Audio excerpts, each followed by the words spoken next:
All right, welcome back to World's Strongest Opinions, episode 46. Almost said that backwards. Getting ahead of us. Episode 46 was Austin Andrade, because I can't say it the Mexican way. We already clarified that. Andrade. World's Strongest Latino. Welcome to the show, Austin. Hey, how you doing? Glad to have me on. I appreciate it. Yeah. Glad to have you on here, because you just came back from Cardiff, right? You're doing Giants Live. The Giants Live World Deadlift Championship. So I was watching your videos.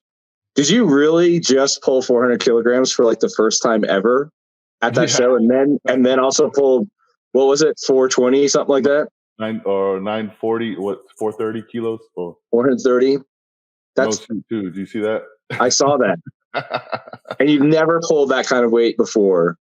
No, I mean, the most I ever done, I pulled on regular bar deadlift was by 860, and that was for the Shaw qualifier that first year.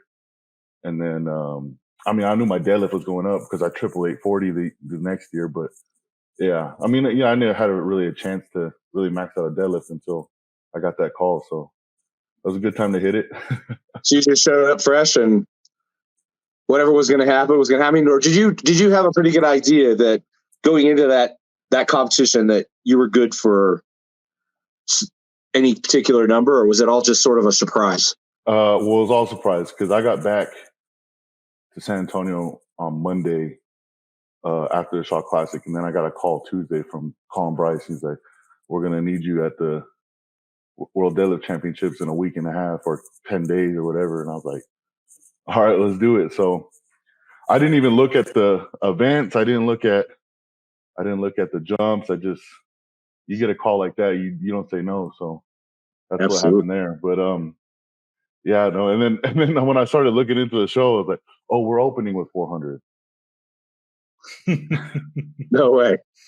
So that was a crazy experience. And then, I mean, it was funny because, like, you know, it's such a production, and the show behind it is so amazing, and like being a part of like having to do the walkouts and getting the crowd going, and then they're like, okay, now you got to go lift. And I was like, oh, great. So we got done with the walkouts, and I still hadn't hit 800 in warm-ups yet.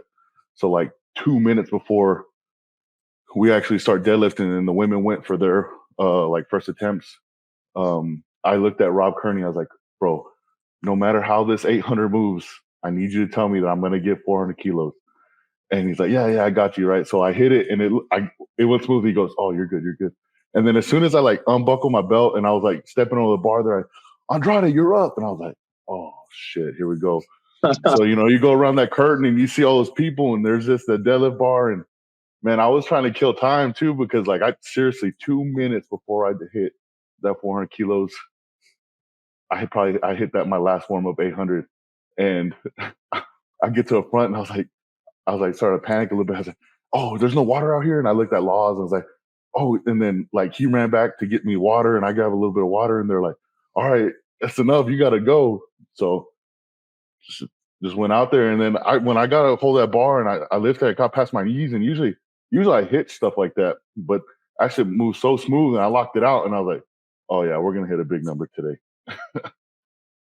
Do you plan on starting working in a deadlift suit moving forward? Now that I mean 947 raw, I mean those suits is bodes well for 1,000+ deadlifts very soon. Yeah, no, I mean that's the thing is, you know, in the States we never really use suits, and it's kind of SC strongman. It's kind of frowned upon. Well, I wouldn't say frowned upon, but you know, we like to see real strength here. But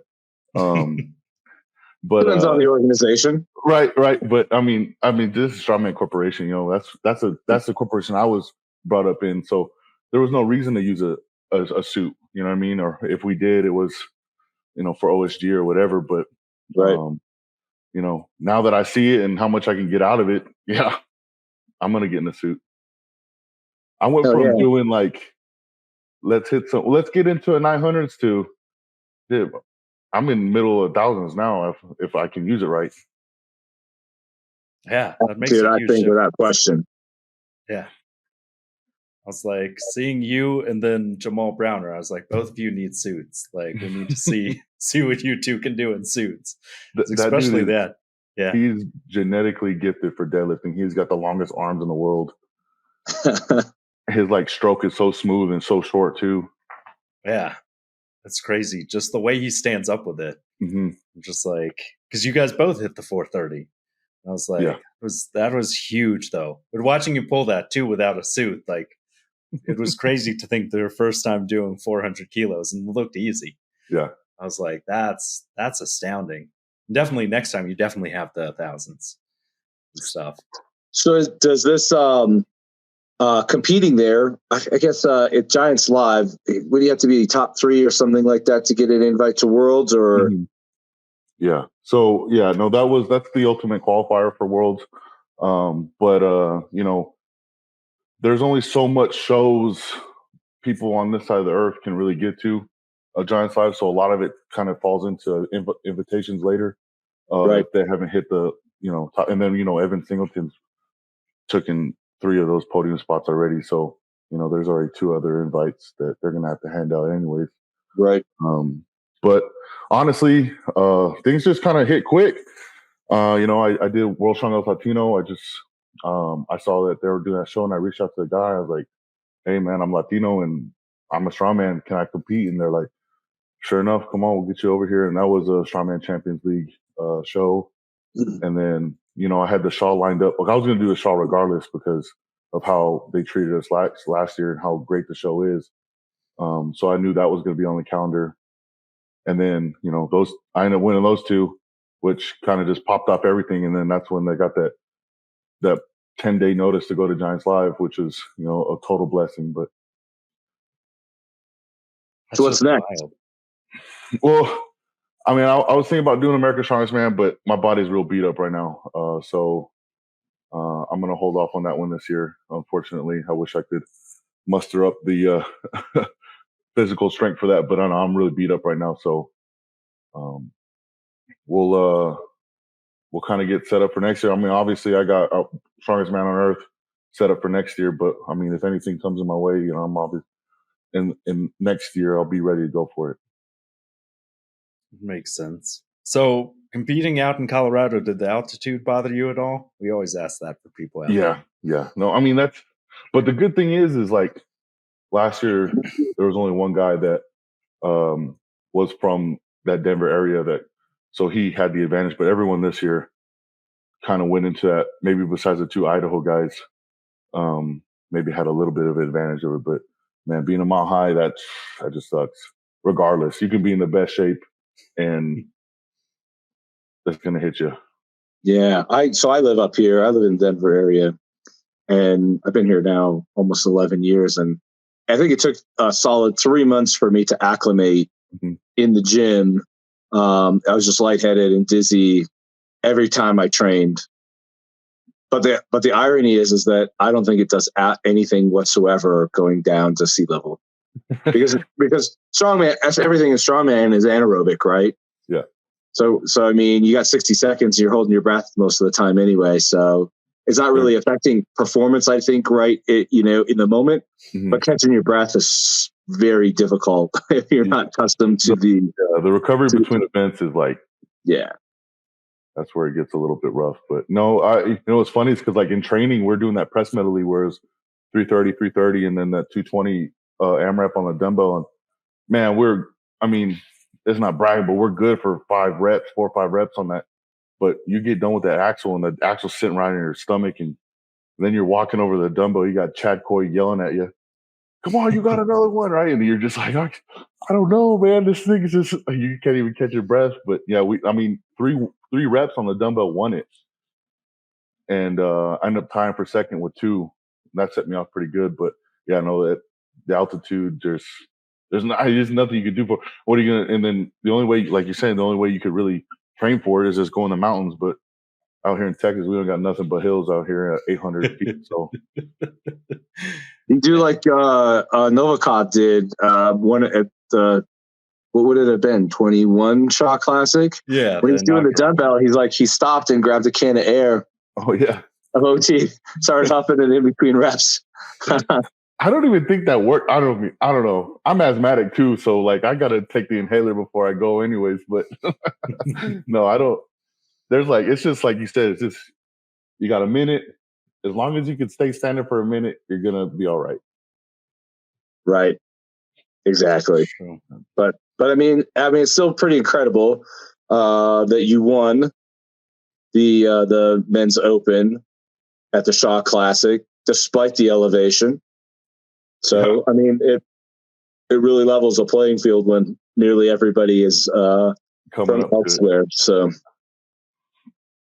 no, I mean, like I was saying, the Shaw the first year, like when Evans won it, just like it was crazy because we go from like parking lot shows and going to like Strongman Corp Nationals where it's just in a like convention center to the Shaw. I mean, there's no like you just got to climb the ranks anyways. But I really got a taste of like what it's like to be a professional athlete and like the way they treated us and the food and like the locker room setup and the treatment they had for us. And if you needed help with something, we were it's like kind of like the Arnold where you're going with the pros and stuff like that. So, and I never had the chance to do the Arnold. Like I would always go to nationals and just couldn't swing it to get to Arnold.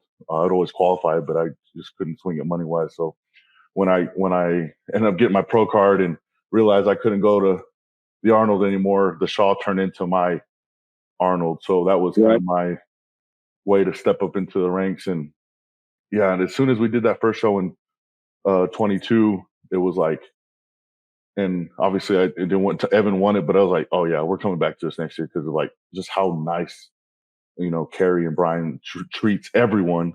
And then not only just like the pro athletes, but the open athletes got the same treatment as well.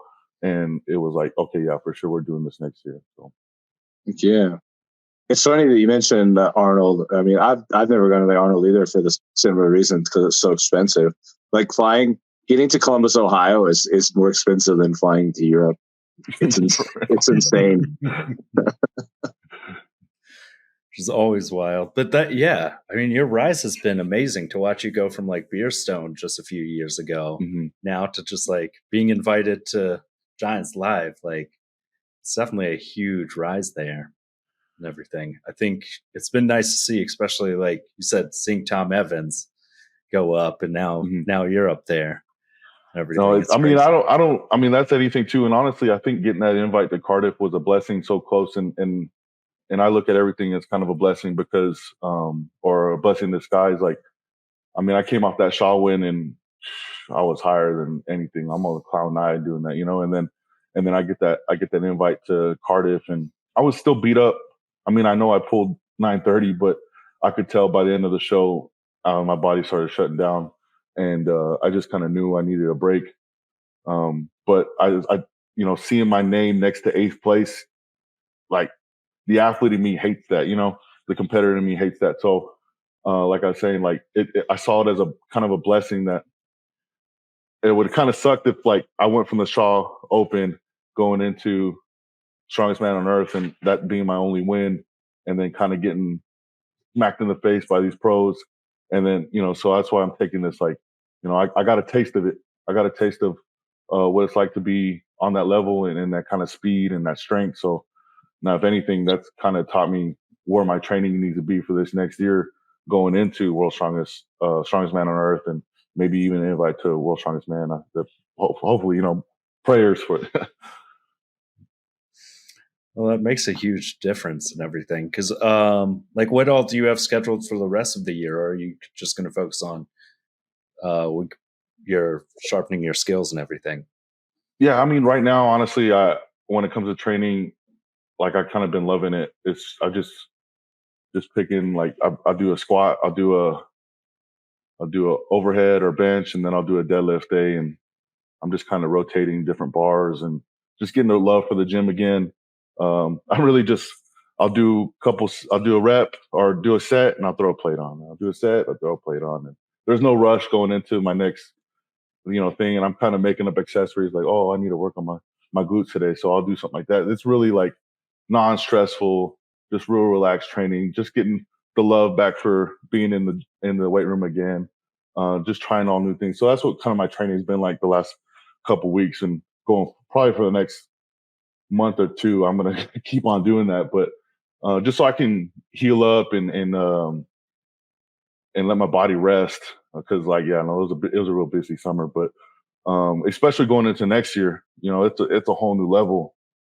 Especially if I get any more invites out to Champions League or Giants Live, hopefully they give me a little longer than 10 days. But if I definitely get an invite to those shows, it's gonna be a full package. And honestly, after seeing what I see in Giants Live, I don't see why I can't be on the podium. Definitely, yeah. Especially three huge shows like that in the course of 3 months is crazy and stuff. Because it was like, and also it's nice. We always talk about SCL. Darren's a big fan of them because they really are underrated, and they have such a great circuit and stuff. So seeing like the World's Strongest Latino, that was fun. And it's crazy how much you've gotten to travel because of this recently. Especially like it's a nice break from the Texas heat and everything. England was still kind of warm. No, take that back. It was cold. I mean, it's 105, 107 days here. It's just a little rough, but Portugal was nice. I love that they do everything on the beach there. Like, it's always some crazy. I mean, that's what talking to Marcel. He's like, I want to be where, like, it's a spectacle where people can see some beautiful beaches or something like. So it's if you're going to be at Strongman Champions League, you're going to be in like this beautiful town center. You're going to be on a beach somewhere. And then too, it was kind of cool doing the SCL show. Like, I kind of got a taste of like the production side of things and seeing how strongman is entertainment. Like, cause here in the States, it's, convention centers and you're in a flight and this is where you're at and you got a number and boom, boom, boom. It's so like methodical and planned out to how you got to do your show. And then over there, it's like, let's take a sec. Let's interview the guy real quick. Let's pump up the crowd. Let's, you know what I mean? Let's do this. Oh, we need to set this up for the camera. It's going to look good. So it was a cool change of pace seeing that. And then getting ready for it, because hopefully, if I get that invite to Worlds, it'll just set me up better for it. And then I won't be shocked like a lot of guys, a lot of people, they talk and like, oh, it's a total setup. I was there for 2 hours and, they're like, I didn't finally do my event until so-and-so time. And you know what I mean? So I feel like hopefully that's going to set me up for a better world experience if I do get that invite. Yeah. SCL is really great about interviewing and giving the athletes a platform to be themselves, to speak. Like you said, there's really great crowd engagement with them, and they really, really focus on the entertainment value. I think Marcel told me in 2018 something to the effect of, being a good athlete is great and all, but to be what did he say? How did he put it? I think he said, being strong is good and everything, but to be a great athlete, you also have to be great in front of the camera. Mm-hmm. Yeah. No, that's what, yeah. And then too, that's one thing I've learned too. And cause like I've been on a couple podcasts now and man, I go back and I listen to them and I'm kind of cringe. I'm like, oh God, man, cause, if anything I've learned is like just to be yourself. And that's what people want to see is you being yourself. And not some like made up guy too. And that's the thing is like, we had a log press for reps and I think it was like 300 or whatever. And I vipered like the first 6 of them. And then I just, I hit I ended up with 9 and they're like freaking out. And I was like, and they wanted to interview me and I was like, I only got 9. Oh man, I thought I got 10. And they, they wanted to see that kind of like emotion behind that's why they do it right after the event. I can barely breathe anyways. And then right. Like, you're trying to catch your breath and give an interview. But it's SCL is, I think it's cool because it's like, it's just that step underneath and it's just good experience. And yeah. And those guys all came from the same, more or less the same group as World's Strongest Man back in the early 2000s. Marcel and Ilka, I think worked for the production crew for World's Strongest Man at one time. And there was that whole split with IFSA and them and whatnot. And they went on to create SCL. So it's all sort of the same, I won't say the same style per se, but the experience is very similar, I would imagine. just because of their experience and what they bring to the table for SCL. Yeah, no, it's that's one thing they led off to when we're in the rules meeting is like, this is because there was a lot of new guys in there because it's World's Strongest Latino. So, there was a lot of Brazilian dudes in there that, it was their first time in Europe, and there was a lot of, but there was a good amount of Italian dudes, the French guys that kind of run that circuit anyways, and they were good to have there too because, they kind of gave me a heads up on like, this is what they expect, this is what they want, play to the crowd kind of thing. And they're just like, but that's one thing they let off was like, hey, Marcel just lives, I work with WSM, I did this, blah, blah, blah. I was like, well, that's one thing. And then I got that jersey. I was like, well, I think I'm in the right place right now. Yeah.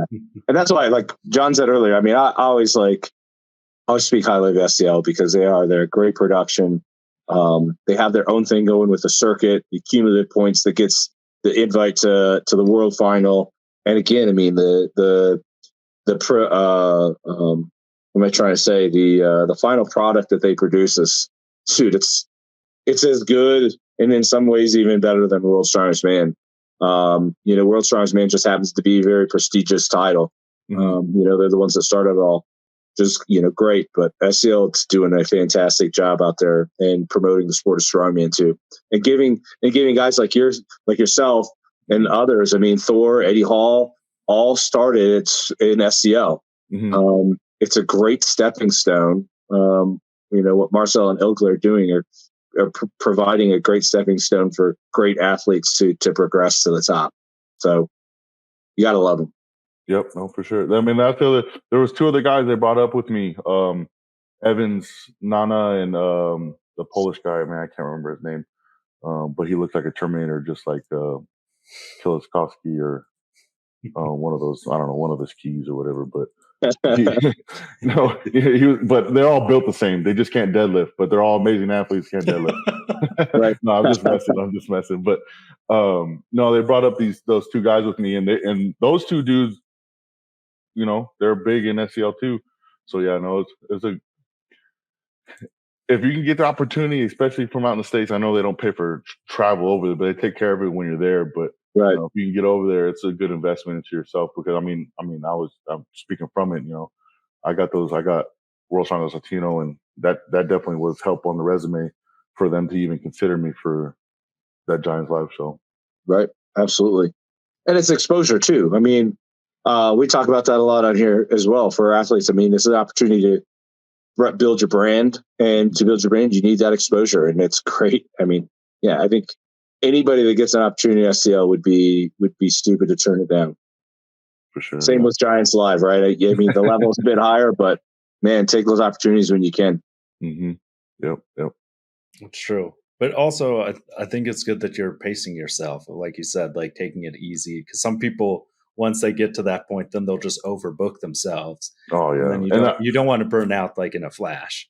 And that's the one thing those dudes hate is people that I'm gonna do X, Y, and Z, and then I'm burnt out, I can't do the show, and then they're struggling to find someone new. So yeah, I mean, I'm in this for a long haul. I mean, everyone's got a shelf life too. So it's like, if God willing, I got another 10 years in this doing high level strongman. But it's the same thing, so I'm going to make the most of it while I'm at this.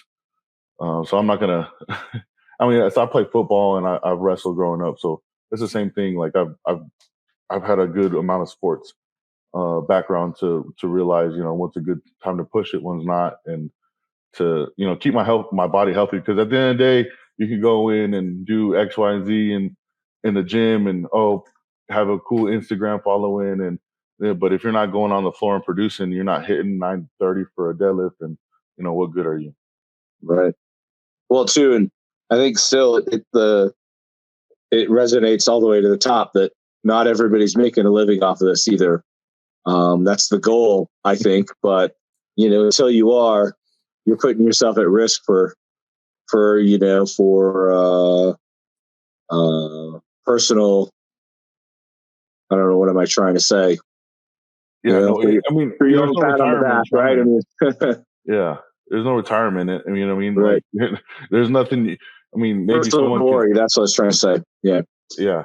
There's not going to be Yeah, there's no, like, I got a day job, and I live comfortably with my day job, and I know, like I said, I got 10 years in this, God willing, and then if I'm doing masters after that, that's probably another 5 years, because those two don't last long after that anyways. But unless you're an anomaly like Mark Felix or something like that. But Right. you know what I mean? Like I'm real. I know. Things break, and over wear and tear over a long time. So it's just like you just got to make the most of it while you got the opportunity, and that's what I'm trying to do. Yeah, hell yeah. Yeah, that strategic part is super important. Like you said, like, love your shirt. Like, that branding and stuff is very important. Of like, do you have them for sale yet, or are you? Yeah, they're all. If you hit me up on my Instagram, I have to re-up on some sizes. I got some of the big boy sizes are out, but I got a bunch of larger, extra large. But Tex-Mex, strongman, obviously, from Texas, born here in San Antonio, Texas, and I got my background, my Latino background is I'm Mexican, and my family's been living here for a very, very long time before Texas was even United States. So, we're very proud of our lineage here in Texas, and I'm proud to wear Tex-Mex. I'm proud to be Mexican, and that's why I kind of put this together. And my wife designed this. Well, she's the one that put it all together because she's really good at that computer stuff. But it turned out pretty good. I got Team Andrade on the back too. So if you want to support, I appreciate it. Hit me up. I'll get it sent out to you. Oh yeah. Tex-Mex. Nice. We'll definitely have to check that out. I think that part, like you said, is key of getting yourself out there and everything, especially like being proud of your lineage and everything. You all out of Heavy Metal Fit, your crew was crazy there. Like, it was nice to see Nick on stage. Yeah. And everything. I was like getting updates from you all. I think I gotta, that's my gym, man. If it wasn't for them, obviously I wouldn't be in strongman. It's crazy I haven't even gotten the sport. Like, I graduated college in 16, and I try to find a job, and you finally find a job, and then you can't eat like you used to in college. So the weight started piling on pretty easy, and I needed to get back in the gym, and my wife, luckily, she worked at the Jewish Community Center here in San Antonio, so I got a free membership into the community center, and I started working out again. I started lifting weights, and I was like, hey, I like lifting weights. And then it was crazy enough that I was looking on Instagram one day, and Heavy Metal popped up, and I was like, oh, that's down the street from me. Honestly, from the apartment we were living in, it was seriously down the street, and I was like, there's people yelling and deadlifting and throwing chalk, and you know what I mean? Like that's kind of where I want to be. So I went down there, and as soon as I walked in, lucky enough, I don't know if you know Tim Ingram, he's the owner of the gym, and I ran into him, and he's like, showing me around, brought me with open arms, and I fell in love with the place. And next thing you know, 6 months later, they talked me into doing a strongman show, and then one win and 2 wins and this, and going to nationals, and it's just, this hobby turned into a pretty serious hobby real quick. Like another job. Yeah. And then that's lucky enough, my wife understands that too, but she was an athlete. She played volleyball in college, and that's where we met. And so she understands the 5-hour gym days, especially in the middle of 4 weeks out in the prep. And I'm going to be tired when I get home, especially after work, and going to the gym to work out too. So when was your first strongman competition? 2018. It was the Big Tex Winter Rumble in Austin. They got that gym, Big Tex, down there. Oh yeah. Is it Big Tex? Yeah, Big Tex. So they do the Winter Rumble. So yeah. That was my first show. Was USS show, and then the second show I did was the Ronnie Coleman Classic in Dallas, Fort Worth, Dallas, one of those areas. In what year? That had to have been 19 or 19. Yeah. Okay. I was gonna say I may have crossed paths with you, but I think I did Ronnie in 2020, either 17 or 18. I can't even remember. Was in the convention center? Yeah, it was. It was tied to the whole big Ronnie Coleman. You know what? Were you wearing green or red shirts? Man, way back then, might have been red. I think it was red.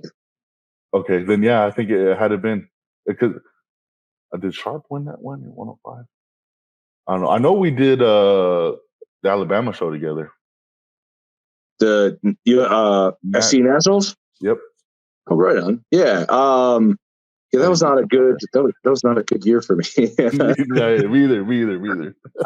It was a really bad year. Yeah, everything went like. I remember going in and I was so just not focused.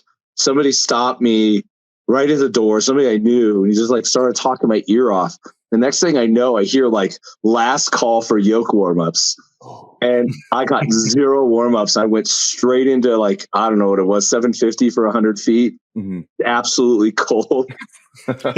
Needless to say, it didn't move very fast. I finished it. It just didn't move very fast. And that was the start of just, not a great performance. Yeah, no, I didn't do too hot that show. I qualified for the Arnold, but I barely slept on that one. So did I, but yeah. When they, I don't know. I can't remember what I ended up with at that show. It was like 11th or 12th or something. I don't know. They invite like the top 20%, I think. So, yeah, to Arnold. It's a lot. But yeah, I didn't get the chance to go to Arnold. But yeah, no, that's the Alabama show. I was in the first. I went from the first heat because I think I took like second or third on that yoke. And then so I was in the last heat, and then that sandbag throw that was next. Yeah, and then I went straight to the back, man. Because dang, that was like my only good event weekend. Actually, I deadlift. I think I was up there on the deadlift by the time it was all said and done. But yeah, that's right, that max deadlift. Yeah, that's right. The max deadlift. Yeah, I like that. That was a good change up because usually it's just like AMRAPs and split time kind of stuff. Right. And in an event, in like a format like that, it goes relatively quick. So it wasn't too bad. No, I like that. And then the year after that, the year after they did the max log, which was cool. I like that they're doing all those max events in the nationals. In my opinion, that's true strongman. You know, it's not just strong CrossFit. Right. Yeah. At OSG, there's going to be strong CrossFit. The Go Ruck Survival Challenge. You're not doing OSG? No, right? No. Yeah. I mean, if I don't know how that whole entire invite thing, if I'm still in there in the works there, but yeah, my boy's got a wedding on the 3rd, so it's like I was like, damn, I knew from way back when that I was going to be able to do OSG, so it was kind of it worked out pretty good in my favor, anyways. But yeah, right on. Yeah, no, I'm kind of glad I'm missing out on this one because I don't know, because I'm already 400 pounds as it is, bro. You gonna strap another 100 pounds on me? Right, dude. I mean, it's already a relatively heavy medley to begin with. I mean, with the distances involved in this, I'm actually curious. I think we've got Go Ruck, whatever their backpacks or vests at the gym, so I'm gonna start. I'm a little late to the party, but I'm gonna start working on that. I think tomorrow. They tell you it goes on the front or the back of you? I think it goes on the back. Because you got. I'm pretty sure it goes on the back. That would suck if it was on the front carrying and then having to carry a sandbag on top of that. Well, I mean, I'm already carrying a freaking Go Ruck. I mean, it's already gonna suck, anyway. So I guess it's not gonna hurt to make it suck worse. But he's just gonna tip forward. You can use that speed and that weight to take you over the line. Yeah, right. That's crazy because you said you're getting back into the deadlift suit thing too because you need to get up to 800. Is it for reps? It's up to an 800 deadlift. So it's a ladder, right? It's a ladder. It's a ladder, and I don't know I can't remember if it was 800 last year. The years before, I think it ended at 765, but I think this is the second year they've had it at 800 at the top. So, but yeah, I got the metal jack suit. I'll be good. I've been in one suit once. That was way back when for that strong nationals. I went to the USS Nationals, and I'm almost passing out going to the bar. And I was like, yeah, I don't know about all this, but now I'm going to figure it out. It's tough, man. Doing reps in a suit is the worst. Oh shit! Worst. I can only imagine. The only time you can breathe is when you're standing up with the weight. I mean, especially with the metal. I mean, I think my first suit was like an Inzer or a Titan. I can't remember. It might have been a Titan suit. And that was actually stretchy. It gave you a little bit of pop. But the metal suits have absolutely zero give, and I cannot breathe in them to save my life. I can barely get to the bar in the metal. I have the metal pro. Mm-hmm. I'm bumping up to the metal jack because the metal pros wore out anyway. And I could barely get to the bar in the metal pro. So I'm going to be doing the splits to get to the bar, I think, in this next suit. Walking that in is going to be interesting. You got to do what you got to do, though, huh? Yeah, that's right. Yeah, hell yeah. I always expect athletes to, like, sometime in strongman just have to be forced to get used to doing sumo deadlifts, because it looks like some people look almost like they're getting the sumo setup, and then just, like, shift your legs in. Like, I mean, that would be interesting to see. Basically is what you're doing. Yeah, and then do that little, like, shuffle inside. And yeah. I still can't believe, what was it at the Chaos Classic? Dan Benson did, 11 reps in a deadlift suit. I was like, that's crazy. I've seen, like, having to get that many would just be way too tight, especially in, like, the metal jack and everything. I was like, that's insane. I mean, one pull in the metal suit, man, my base bloodline, my base blood pressure would just, like, spike through the roof. I got veins and everything. It's like, looks like it's gonna pop. It's purple. That's how I feel just deadlifting regularly, man. I don't know, right? then you get yourself in like, I can barely wear a belt with mine. With my pro suit, I'll put a belt on, but it's generally pretty loose because it's so supportive. I don't really need much else, but I can't breathe at all if I try to put my belt on as tight as I normally wear it. That's just, I cannot do it. Now you're asking to pass out. I don't know. People were like, Rob Kearney was telling me that belt's really just to keep a suit up. Yep, that's about it. Not really for, like, because you're already getting that compression anyway. So. Yeah, a lot of compression. I mean, if it's the suit's made for you. I had one that was just way too big in the waist, and I had to belt it up a little bit more. But I know I won't be able to use my little take off the suit thing if I wear a suit next year at the Deadlift Championships. But I guess I'll sacrifice for 1,000+ deadlift. There you go. There you go. You got to have somebody else strap you up and pull your straps down. Yeah. No, I can't do the. I used to be able to jam me into my pro suit, and then I'd strain like an erector or something. But oh hell no! I don't know about all that, man. I'm impressed by the guys who have to put on a shirt afterwards. So you're like in a t-shirt over top your deadlift suit. I'm like, I need to immediately pull the straps off as soon as I'm done. I couldn't deal with a shirt with your belt and everything. Yeah, right. Yeah, no, that would be. I need one of those zippers in the back that can pop those off and throw the straps quick. No, that's crazy. But you definitely have it there. Of like, you should join that crew of the race to 505 and everything. Who do you think would be close to that?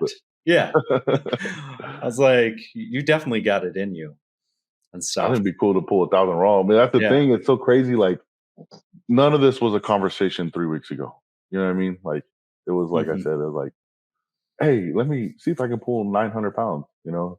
And then I go and pull 930 like I did, and then everything's kind of turned into. Well, you definitely need to keep training however you've been training, and just not hit that weight. Because I think, get in your head now and you're going to go in like, blow your load on, trying to pull heavy. Because whatever you've been doing is working, apparently. Yeah, man. So my coach, Tim Ingram, he's the owner of a heavy metal, but man, I think he's a mad scientist when it comes to training. And, we've been working together since 2020, the Alabama Nationals. And, it took about a good year to build a base. And then once we kind of got a little groove going and figuring out, my training partner, Nick Guardione alone, he kind of seen himself when he walked in the gym in 2019, he was 260 pounds. Now he's 330. And in my opinion, I think he's going to go rec nationals in a couple weeks anyways. And it's the same. It's just heavy metals training. I mean, granted, we got each other to feed off of, and having a good training partner is invaluable, like in itself. And me and Nick, we are stubborn as hell and most competitive people you can probably get around. And every single training session is how we could outdo, well, not I want to outdo each other, but how we can just be better. And I'm not going to let him slack. He's not going to let me slack. And then that on top of the training that we get from Tim and the sets and reps and the schemes behind our accessories and him having us peak at the right times is just, I think that's been total success. And obviously, you know, my support system with my wife has been everything in my work. So I've actually been able to do all this stuff too. But yeah, no, the training part of things is wild because it's not conjugated. It's not this. It's not strongman. It's not the cube method. It's Tim's seeing us walk in, seeing our emotions that day, seeing, okay, what do we need to work on? It's so fluid. Our training's so fluid to it could change the minute we walk in. It could change halfway through because Tim will be in the gym and you'll see a rep and you're like, all right, shut it down. You're done. You know, so that's been a big help. You know, obviously having him kind of just looking at us there while we train for anything anyways. And, you know, obviously having Nick too. But yeah, no, the heavy metal way, man, I mean, we're all in this. You all have like tattoos and everything. Like we're all kind of branded there. Nice. Which is great. Nick's such a nice guy. I was like, every time I've talked to him, it's depend who you're talking to. Yeah.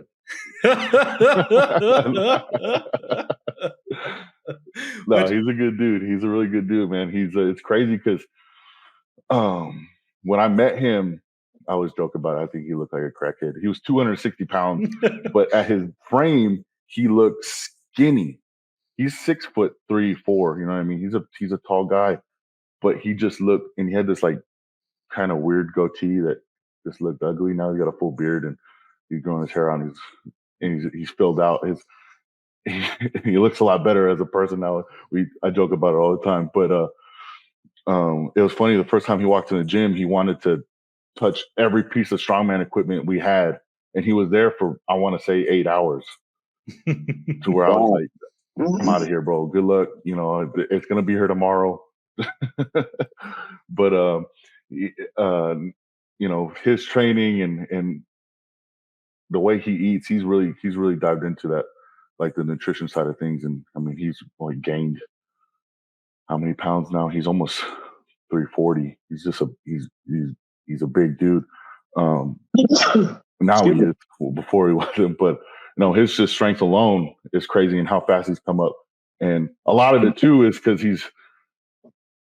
it was hard to really get into, and that's another thing too with Tim. Like working with Tim is just the details into the training, to where if we're doing like inverted rows, he wants us to change the handles on every set, or you know, and then like it's small details like that, and trying to get Nick to understand the small details, and then once he got it, it's just crazy how fast he exploded in terms of his strength. And like I said, he's going to nationals this year. I think he's got a good chance of winning it.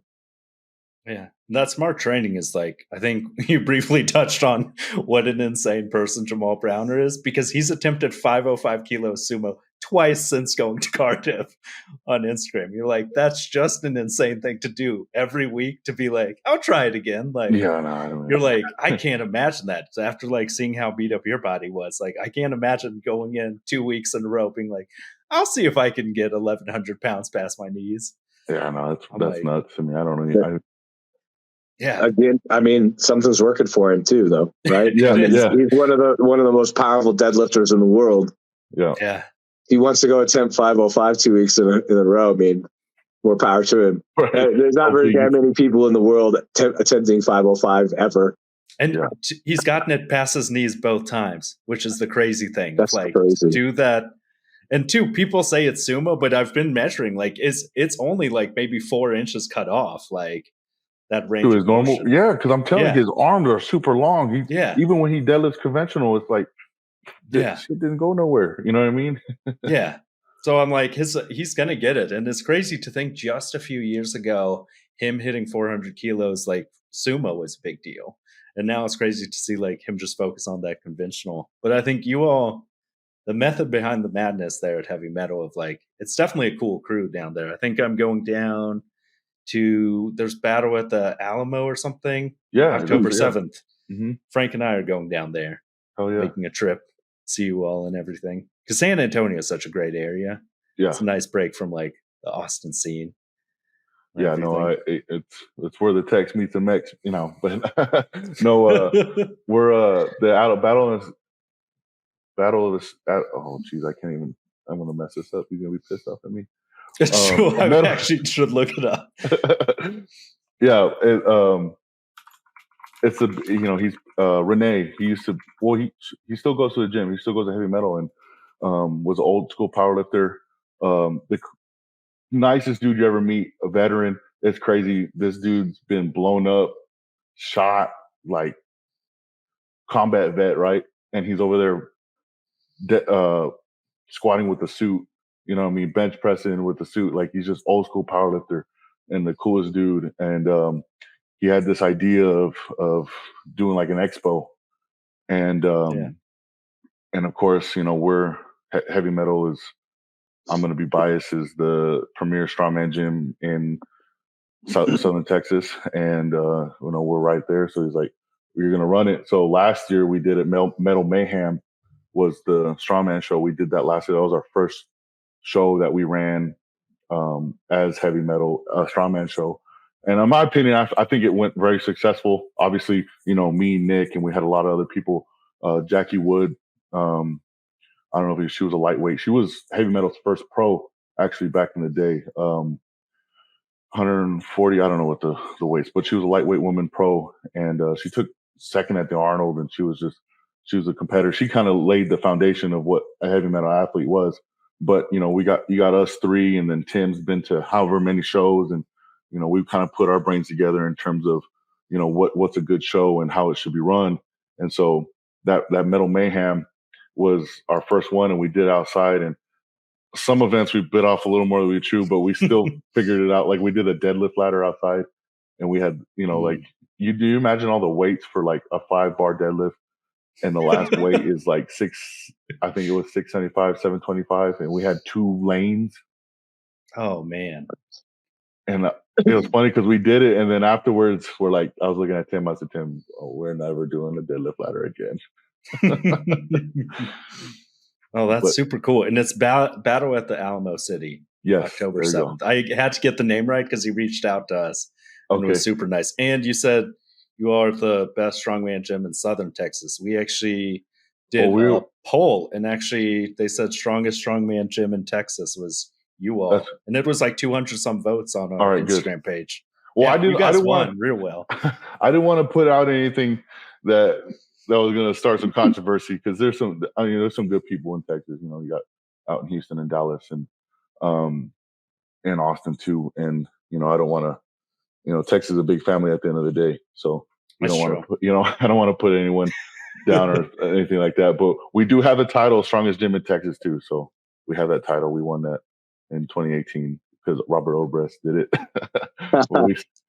but we still got that title. But yeah, no, we got the show this year. This year is going to be inside, so we don't have to worry about being outside in October in 105-degree weather. Is it still 105 in October in San Antonio? Okay, 90, but I mean, no, that's because I went to school in Colorado. I went to school in Southern Colorado at Adams State University in Alamosa. Okay, and go Grizz. But that was the first time I ever seen snow in May. It does. It falls in May. Most definitely does, dude. Because I mean, I grew up here, and then I went to high school in Arizona, so the heat's all I've known my whole life. Right. Being over 100 degrees does not bother me. Like, you're gonna sweat just fine. I'm a big dude. I'm gonna sweat when it's 70 degrees. It doesn't matter. Like, so the being hot is no big deal for me. But seeing snow in May, that was, it's like, I can't do this. Oh man, this is nothing. I love it here because so I'm from eastern Montana, western North Dakota, where it'll start snowing in like October and it won't melt until Memorial Day. It's stupid, and it gets like 30 below to 40 below for like 2 months in a row. It snows here and it melts by noon. Oh, dude, yeah, no, I'll take this any day of the week compared to where I'm from. No, see, that's a different kind of cold. When I was walking out to like our morning workouts and my nose hairs froze. Yeah, that's gonna be a problem. Oh, that's totally normal, man. That's not normal. I don't know what that's totally normal. That's normal where I'm from, right? I mean, I used to work on the rigs and oil field up in North Dakota, and middle of January, February, we're up on like the Canadian border, and every single day. So I worked on a workover rig back then, and guidelines are like 3/8 inch diameter, right? And we come out every morning and they're like 2 inches from the frost. And you get working, and I mean, there's frost all over your face, man. But you're warm, right? Ice, but you're warm. Absolutely, because you're working. I mean, well, I used to I looked like the Michelin Man walking out of the doghouse in the morning because I'd be in like I'd have long johns under my sweatpants, under my jeans, under my coveralls, right? But then you start working and you start shedding it all off. Mm-hmm. Yeah, no, I mean, we did that for wrestling too. When I wrestled Adams, I remember going to walk to do our morning runs at 5 a.m. or whatever, and I would have hand warmers in the Carhartt, and I would just be running my miles. Yeah, and I was like, this is.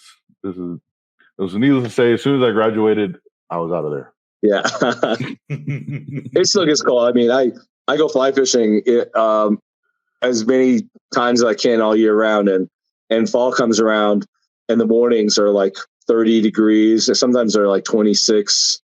And yeah, I mean, I spend most of the morning with my hands in my pockets with hand warmers. But see, that's the thing. Colorado's beautiful. It is.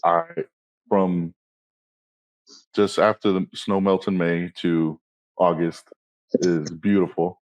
But that's yeah, just I don't know. It's just going to school there. Oh my God, like just seeing snow. And because I just wasn't used to it, but even it's a beautiful place, and I wouldn't change it for the world. It was a great experience living in Colorado for sure. But I'm always gonna rag on the snow because I hate it. Yeah, that's why I moved down here. I was telling Darren though, I was like, I hate when buildings like the office I used to work at was like it'd keep it like 74 degrees, and I was like, that's too cold. I like it like at least like 76. And Darren was like, that is too cold. Yeah, I was like, I sleep at like 66 or 68 degrees. Yeah, that's how like my house was always that temperature. We have started sleeping at 68 because it is nice and everything. But during the day, we let it get to 78. 82 is what we used to do, and that was just too much. Like, namely, it's actually this podcast that made me stop doing that, because by the end, I'd just be, especially once I got the curtains, I would just be overheating of like the AC doesn't kick on till like 10 or 11. So after like here, these lights heat up pretty well. And the house would be like 82 degrees. So by the end, my glasses would fog up. And I was like, this is too hot for inside. Yeah, no, I was like, yeah. But too, you're going to have great weather, though, for this competition. Even though it's inside, like 86 degrees outside at night, 75. Like that's a nice day. That's a solid day. But yeah, these 100-degree things, and two with no rain. We finally got rain in Texas for like several days. And it goes from no rain at all to then just a whole day of just like almost flooding. So it's like, that. And you don't care. You'll go stand outside because you haven't felt water come from the sky in months. It's true. The cracks in our backyard are like an inch wide at this point. I just gave up on the lawn this summer. I was like, kind of forget about it. Yeah, I was like, I can't keep up with this. I was like, I'm just dumping water down the drain at this point. So I was like, but yeah, Texas really it's great and stuff. But Colorado is beautiful. I think I'm going back out there for the Olympic City Pro-Am in March to watch Darren compete, because Darren's now back in the circuit after briefly getting into Highland Games. He's a full-time strongman again. Well, I don't know if I'll say that. I'm in off-season Highland Games mode, and strongman happens to be a good a good strength phase for Highland Games, so I'm using it appropriately. Yeah, I think that football background though that you were saying makes a huge difference, because you and Tom Evans were talking about that with the football training background. If he was saying like that athleticism, that explosiveness, and that base is like makes a big difference for these strongman events now. Now that there's so many more like medleys and stuff, Mm-hmm. I'm like, you have to have that athletic core and stuff. Like that's the impressive part, to be big but also be able to move well. You gotta be able to move. Yeah, no, that's the biggest thing. And then too, like that's a football. That you could be big and everything, but you can't move. You ain't getting paid. So Yeah, no, I mean, and then too, like I like to pride myself that I was a wrestler too, but you know, just I played center, and that's the position I played pretty much my whole life. And I feel like, geez, you got to be a dog to be a center, because you're going against the biggest, baddest dudes on the defense line. And usually the center's not the, you got your tackles, which are the big guys, and the guards are your bigger, rounder guys, and your center's usually your short, stocky one, the smartest one on the field. I have to say that. Because we're in charge of 4 other people. But I took a lot of pride in being a center and being the scrappy one on the field, because, and then too, I'm probably too loyal behind stuff, even to like other people's detriment, to where even if they're wrong, I'll go and still back them up. Like that's just who I am. So it didn't matter like if my guy was in the wrong, I was still right behind him. If it was like on the football and he got a personal foul or whatever, well, I'm gonna still be right behind him. Like, no, he was right, or telling the rest something, and so same thing with like I would always chase down running backs, go pick them up. If my quarterback needed help, I always pick them up. I always be behind people, and I felt like as a center, you kind of need that, because you're in charge of 4 other people too, so just being that leader, and having that kind of. But on the other side, if you saw that Jason Kelsey documentary they just did on him on Prime, that dude's one. My dogs are growling. Hey, go lay down. Sorry about that. Oh my god. They want to come on camera, man. Yeah, no, they're funny. But Kelsey, probably the most athletic center. They have him pulling on plays. They got him moving, like, and he's one of the best, arguably probably the best in the league right now, in my opinion. Yeah, it makes a huge difference. And too, I think like being a good strategist, like that also probably translates over well to strongman. Of like a part of it is like there's the strength part, but also like being strategic in how you do things. Like you have to think of like how you play things out. Of seeing like Alexei Novikov, you've gotten to see him up close and everything, but just like how strategic he is about everything he does. Like it's like watching a technician. He just like has this exact thing of like he'll do exactly what he needs to win an event. And it's crazy how he'll bend the rules. Like, I mean, if it wasn't said, I get it. You're competitive. If it wasn't said in the rules meeting, shit, it's game. You know what I mean? And like even seeing at the Shaw when he put the thing behind his back to do the arm over arm, like, damn, that's smart. Like, why wouldn't you think of that? That was genius. Yeah. My grip's coming out. You bet I'm going to do that too. No, but that's the thing too. Like strongman, like once you get to that higher level, and Laws was telling me in England is like, you got to be smart. The deadlift, those points are just as good as the stones. Those points are just as good as the moving event. So if you're good at that, you need to play into your strengths. You need to be able to score points where you can. And I mean, it's just like in all sports, you know what I mean? It becomes a chess match. Once the game slows down for you, once the strongman, the event slows down to you, then it becomes a chess match. And then if you're smart, then you can squeak out wins, or I want to say squeak out wins. You could really put yourself in a good situation to come out on the podium. Mm-hmm.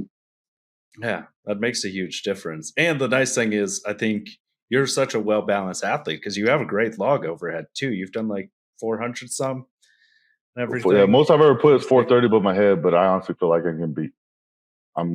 well over 200 kilos right now. Yeah, which is awesome to be able to do the 400 kilo plus deadlift plus 200 kilo overhead is huge. Because like you were saying, there's a lot of those guys for some reason have amazing overhead presses, but still can't get past like 865 on deadlift. And like that makes a big difference. Like watching Maxime like zero deadlift events routinely and just like destroy every other event. Mm-hmm. But like you can't afford to zero. That's a big deficit to come back from. I mean, that's what I mean. It's at the end of the day, strongman. You gotta, I mean, there's 5 events. There's gonna be 5 disciplines of strength that you gotta be good at. So, if you want to be the strongest dude, then you gotta be the strongest guy. You gotta be well rounded, and that's why Shaw wins so much. That's why Tom wins so much. Is there's nothing that you know what I mean. I mean, and then look at Tom at the Shaw. Yeah. You zero event and he comes and wins half of the events and still takes third. Like, damn, you can't. I mean, obviously it wasn't a part of the plan. He's a good log presser, but sometimes shit happens, and even that's just so much, especially at that high of a level where everyone's strong. You know what I mean? It comes down to mistakes basically that you can't afford to zero an event. You can't afford to have a weak event. Yeah, because you got to have those like points on the board and everything. Of like, especially with that log thing, watching people, that was heartbreaking to watch the guys who zeroed that of trying the heaviest log, missing that twice, and then you're like, it's going to be really hard, even though it's like 25 or 30 pounds less. Like once you've got to that point with log, like it's really hard to come back from. So that's why I was like, some of the guys are smart of just go up, hit that 380 log or whatever, then try like the 400 one, because it is like you can't come back from that very easily, especially at that level of these guys are just like such technicians. And everything. Yeah, no, we have our boy Trey go up there. Did you see that? Oh yeah, that was the quickest 2 reps. So good. Texas has been doing really well. Of like seeing you all represent the state was like amazing. But yeah, his just like his confidence and his like the way he just moves at events is just amazing to watch. Of like to be that big and still have good mobility and everything. Oh yeah, you should see that dude because we're totally blessed. I mean, having Trey. I mean, he's in Beaumont in Texas. That's still 4 hours away, but I got one of the best dudes in the world in the same state as me, 4 hours away. I'm going to train with him as much as I can. We try to make a point to go out to Trey's shed gym out there in Beaumont or Lumberton and train with him. And those are in my opinion, we've been out there twice now, and we've had the most fun training with him just on his equipment and that's the thing too is we just hop into his events. We're like, well, honestly, at that point, I'm not going to worry about what my training is. I'm just going to go try to help him or try to push him. And, what's the worst that's going to happen out of you learning from one of the best guys? You know what I mean? So that's why we'll make a point. And then we're lucky enough to have him come down for his Arnold peak week and hit some big weights with him for a whole week. He spent a whole week with us at Heavy Metal. And that was the coolest experience ever. Just having, one of the top dudes in the world. We deadlift and we press with him. And then we got a little taste of his training too. And, that was a little bit of like, okay, there's a reason why this dude's on top, Yeah, because it is. I'm glad you called it the gym shed, because it always looked like he just trains in a barn or something. Yeah, no, like it really videos. Yeah, no, it really is like a storage shed for his church. And they he's like got half of it is basically his weight room, and it's nice, the coolest setup. Yeah, and he's got this is cool. He's probably people go train with him. They know this, but he's got 4 stones, and this is the reason why Trey is so good at stones, and this is what I'm saying, but he trains his ass off too, but he's got the cow patty stone. I don't know if you've ever seen his he's shown it a couple times, but it's a stone he made back in like the 11th or 12th grade. And he dug a hole and put one of those medicine balls, and he made this, and it looks like a cow patty, and it's like this, and it's 270 pounds, and you're not allowed to use tacky on that one. And then he's got shortly after that a 380 pound stone. Atlas stone that he made. Just a modest jump. Yeah, and that one as well is you're not allowed to use tachyon. And then he's got a 410 stone that you're not allowed to use tachyon. And then he's got a 450 stone, and that's the one that you can put tachyon on your fingers. That's the only stone you're allowed to put tachyon. And then he's got like a 500 or whatever one, but that one you can tachyon up for. So we go over there, and he's like, "All right, we got stones," and he doesn't load to a platform. He doesn't do a run. He just rolls the stone out there, and he hits like 6 reps, one motion, right? And so you're like, he hits that, and you're like, I'm looking at Nick. I'm like, oh, well, shit, here we go, right? So you just hop in with him, and man, we did that one stone session with him, and it was amazing how just like that we go the next time we do stones, and it was like everything that you just have to do train without tacky and not having to rely on just you squeezing the shit out of the stone. Just doing that is like really like that's why I'm saying that's why he's one of the best in the world. It's crazy that he's got these 5 stones and you can only use tacky on 2 of them. Yeah. I mean, a tacky with no 410 is pretty ridiculous, honestly. He does like 5-6 reps with it too. That's insane. And then to his extension, because like I say, he doesn't load to anything. He takes it all the way, and it's nuts. Yeah, because he's getting it up there like 7-8 feet in the air. It seems like just like to do that for reps, but 410 without tacky. I was like, all of those without tacky is crazy. That like watching his train, and too, because you're right that he never doesn't do over bar or anything, just these massive extensions. And that's the impressive part, to be able to do an extension with that heavy of a stone and fully on your chest at that height. Like you can clear any bar and loading event at that point. I mean, I honestly, at that point, I think like, and even Tim said it to me before, like if you were to take all the numbers off the plates at the gym, and like, imagine how much stronger you would be, like how much you let numbers dictate your training. Like that's just how I feel. Like it's so primal the way he trains. It's just, okay, it's a stone, I'm gonna lift it, and I'm gonna lift it above my head however many times I can, and that's how I'm gonna get strong.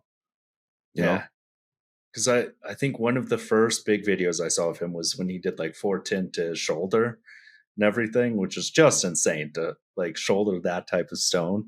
But like you said, because a huge part of this game is like mentally how you approach it, because you'll see some of the guys who like worry that they're going to zero the deadlift, and then you do it. It's kind of like you said, you just have to say like, I'm going to hit 400 kilos. Yeah. And just like, it's that mental snap and everything. I mean, that's the second you doubt yourself. Yeah. I mean, that's the thing. I mean, that's what playing football, like, or wrestling. There's no, as soon as the whistle blows, it doesn't really matter what's on the bar. You know what I mean? It doesn't, you're gonna lift it or you're not. You know what I mean? It's the same thing with football. Like, as soon as the ball snap, it doesn't matter who's in front of you. You're going to do your job or you're not. And at least for me, I'm not going to be known as someone that's not doing my job. So that's kind of the approach I take, whether it's like the thing, like I sent it on 430 kilos. Like it was there. It was an opportunity. The whistle blow, I looked at Magnuson and he was like, go ahead, hit it. You know what I mean? That's hell. Wasn't no better time than now. So yeah, no, that's a big thing when it comes to like just lifting weights. You just, so some people when you're growing up in high school, is that 405 bench, and how many times could you bench 390 pounds? But as soon as you put 4 plates on, your brain goes haywire, and then you forget how to lift weights. Right. That's also crazy to be going for 4 plates in high school. I'm like, that's a solid strength basis right there. Oh yeah, no, that's one thing I was lucky enough. Like I had an old school coach, I can't say that lifting weights has just happened the last couple of years. No, I've been lifting weights since I was 12 years old. My dad had me a bench when he said, you hit puberty, well, I'll get you a bench. So sure enough, there I was, and my dad gave me his weights, and first thing I was doing is just benching 135. Like, you know what I mean? Like that's just, and then two, like I want to say I grew up, and I feel old saying that, but like and then I went to a weight room in high school. It was never, oh, we're going to put 10s on 5s. It was plate quarter, until you couldn't do it no more. You know what I mean? That was squats, that was bench, that was deadlift. Like it didn't. That's how you warmed up. That's how you did it. Like that's just the way it is. And then you're gonna be in a group. So as soon as that guy's done, you're on the bar and you're hitting it. And so like that growing up and having like I've always lifted weights. That's not like a new thing for me. Like I've been lifting weights for, like I said, since I was 12, and then getting into high school. You could tell those kids that kind of lifted weights or had some kind of athletic background and versus, ones that are just walking in there. But, they had the board the chalkboard where you try to hit the weights or whatever in high school. And, I looked at that as like the greatest thing in the world. And here's these dudes from the 80s and 90s I've never heard of, but I idolized them because they were on a board in a weight room. And, so I wanted to be on that board. And then that board turned into a college weight room board. And then that board turned into heavy metal's got a board. And, me and Nick are always fighting on trying to get on the board. And then now it's world numbers. Yeah. I mean, yeah. That's a crazy journey. And you're only 29 or 30? 29. They messed it up at the Giants Live thing. They said I was 28, but yeah, I'm 29. About to be 30. Because I was like, you guys, you and Jamal Brown are so young. I'm like, it's crazy. Whereas Darren, sometimes I was surprised Darren didn't make a comment about the age thing when you said you feel old. Sometimes he'll just remind everyone. It's like, there's still plenty in the tank. That's why when you said you only have 10 years left, I was like, I think the math's off on that. Because like Darren's going strong at 44. I think, everybody's a little bit different. And obviously there's the anomalies, like you mentioned, Mark Felix, who, seems to never stop. But everybody's a little different. But I think if you take care of yourself, you're not going for broke, right? You listen to your body, like you said, trying to be here for the long run rather than, burning out and fading away. I think it's very doable to be very successful and perform at a high level in your 40s. Shit, I hope so. That's why I was like, you got plenty of motivation. I was like, you got at least 15 years. And it's a mindset too, right? I mean, it's a mindset. I'm 44 and I've always said, like, I'm never masters. I'm not going to do masters. I have no desire to go to masters. I know some people, it seems like the natural progression as you get older, but I'm kind of of the mind, as long as I can continue hanging with the open class, I'm not interested in going and beating on old men. No, I feel you. Definitely a mindset. No, I just, the way I say it, because I just know from like a football perspective, like, you hear guys and they say they're 34 and they're ancient in the league. Yeah, but that's a high impact sport. Yeah, exactly. And then that's the other thing too, is here I'm 30 years old and I'm considered one of the young bucks in the sport. Yep. Yeah, I think most people hit their prime around between 36, 38. Shit, we're good. Yeah, so you're good. I think you're golden. I mean, truly, Brian Shaw and Big Z. I mean, Shaw won most of his titles in his mid 30s. Yeah. So did Big Z. So yeah. That was one of the coolest moments on that Giants live stream. Laws goes, he's a mix of Trey and Big Z. I was like, oh shit. Dude, that's high compliments right there. Yes. I mean, my family that didn't understand the sport, they're like, who the hell is? I was like, we're talking big time here. Oh yeah. That's huge right there. Yeah. Well, hey, we like to try to keep this at about an hour. We're pushing an hour and 15, and we did start a little late too, unfortunately. Very good. Any last words for everybody? I mean, got an elevator speech for your brand, or Jim, where people can find you on the socials? Yeah, no, you can look me up. I'm on Smash Andrade on Instagram. I have a Facebook that I mainly keep that personal. There's not a lot of lifting stuff on there. But I work out at Heavy Metal. If you're ever in San Antonio, Texas, my dog's messing with the computer. You're ever in San Antonio, check us out. I'm there Monday, Wednesday, Friday. I only train 3 days a week. In the afternoons after work, more than welcome to come train with me. I would love it. Anyone come out and throw some weights around me. No, but I appreciate you having me on. Give me a platform to kind of speak and and people to see a different side of me. I really appreciate that. And it was great meeting you guys, and I'm excited to, keep it going. And World Strongest Opinions is always back me up. So I appreciate that. Great having you on, Austin. Really appreciate it. Yeah. Thank you. Oh yeah, man. We hope you enjoyed this episode, and don't forget to like, subscribe, share, and follow us on Instagram for updates. We'll catch you next time on World's Strongest Opinions.